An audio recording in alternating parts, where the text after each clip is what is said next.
नमस्कार दोस्तों, मैं राहुल भारद्वाज स्वागत करता हूं आपका डिवाइन एस्ट्रो सॉल्यूशन के इस प्लेटफॉर्म पे। दोस्तों, हमने पिछली वीडियो में शनि, बृहस्पति और राहु के गोचर्स के बारे में, जो उनके राशि परिवर्तन होने हैं 2025 में, उनके बारे में बात की। दोस्तों, आज हम यहाँ पर अपना एक अलग ही विषय लेकर आए हैं। दोस्तों, जर्नल ज्योतिष और नॉर्मल ज्योतिष के हिसाब से कुंडलियां देखना एक अलग बात होती है, किसी के बारे में, जन्म कुंडली के बारे में जानना अलग बात होती है। लेकिन हमारे ज्योतिष की पद्धति में एक सिस्टम ऐसा है जिससे हम अपनी देश, दुनिया और आसपास के जो देश हैं, जो यूनिवर्सल तौर पे जो चलती हैं बातें, उनके बारे में जो बात करते हैं, उसको हम मेदनीय ज्योतिष के बारे में जानते हैं, मेदनीय ज्योतिष के विषय से जानते हैं। मेदनीय ज्योतिष को इंग्लिश में मुंडेन एस्ट्रोलॉजी कहते हैं।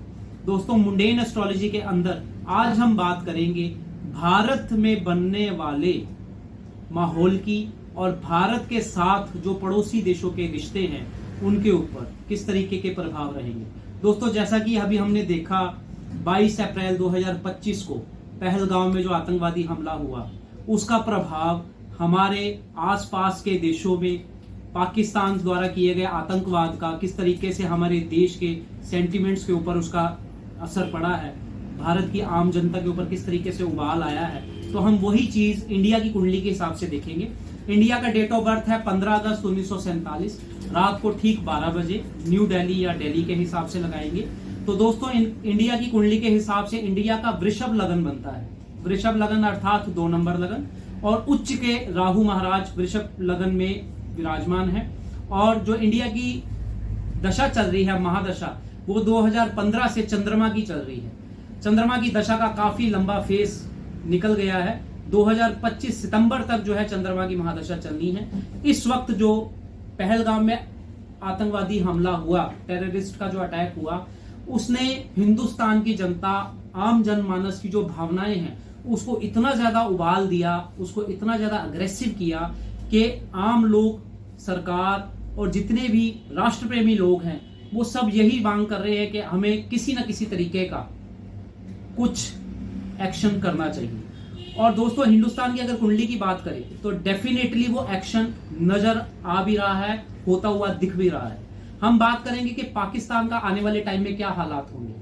दोस्तों, जिस तरीके से हिंदुस्तान के स्टार्स चल रहे हैं, हिंदुस्तान की ग्रह दशा चल रही है, और हिंदुस्तान के लोगों की जो भावनाएं हैं, और खास तौर से जो आर्मी वालों की भावनाएं हैं, जो आम जनता की भावनाएं हैं, जो राजनेताओं की भावनाएं हैं, उस राजनीतिक दलों की जो भावनाएं हैं, उस तरीके से जो उबाल आ रहा है, तो इससे स्पष्ट नजर आता है कि पाकिस्तान के ऊपर कोई बहुत बड़े लेवल की आर्मिकल स्ट्राइक होगी, आर्मी के साथ उनका डिस्प्यूट होगा, हमारी आर्मी उनके ऊपर एक्शन लेगी, और डेफिनेटली बहुत मेजर और सॉलिड एक्शन लेगी। और दोस्तों, इसके साथ साथ कोई बहुत बड़ी बात नहीं है कि पाकिस्तान को विभाजित कर दिया जाए, पाकिस्तान के टुकड़े किए जाए, और पाकिस्तान एक की जगह 2-3 हिस्सों में बंट जाए। और उसके साथ साथ दोस्तों, हिंदुस्तान की कुंडली के हिसाब से जो हिंदुस्तान की कुंडली में प्लेनेट चल रहे हैं, जिस तरीके का उनका मंगल है हमारी कुंडली में, मंगल हमारा आद्रा नक्षत्र का है। हिंदुस्तान की कुंडली में आद्रा नक्षत्र का मंगल, मंगल अर्थात सेना, अर्थात कमांडर ऑफ चीफ, वो आद्रा नक्षत्र पे है। आद्रा नक्षत्र में होने के साथ साथ हमारे जो आर्मी ऑफिसर्स हैं, हमारी जो आर्मी है, इंडियन आर्मी, नेवी है, मर्चेंट नेवी है, एयरफोर्स है, उनकी स्ट्रेटेजी इस तरीके की होगी कि जो हमारा पाक अधिकृत कश्मीर है, पीओके, ऑक्यूपाइड कश्मीर है, उसको भी हिंदुस्तान की सीमाओं में मिलाकर हिंदुस्तान की सीमाओं को एक्सटेंड किया जाए। तो इस तरीके की चीजें दोस्तों आने वाले टाइम में आप देखोगे। और अगर ये चीजें हैपन होती हैं तो डेफिनेटली इसमें ज्योतिषीय गणनाओं का और स्टार्स का बहुत मेजर रोल रहेगा। दोस्तों, हमारे चैनल के साथ जुड़े रहिए, बने रहिए। हमारे चैनल को लाइक कीजिए, शेयर कीजिए, सब्सक्राइब कीजिए। दुनियावी तौर पर, यूनिवर्सल तौर पर अगर कोई भी चेंज आएंगे तो हम मुंडेन एस्ट्रोलॉजी के अंदर उसको एनालाइज करेंगे। और हमारे चैनल को लाइक कीजिए। नमस्कार।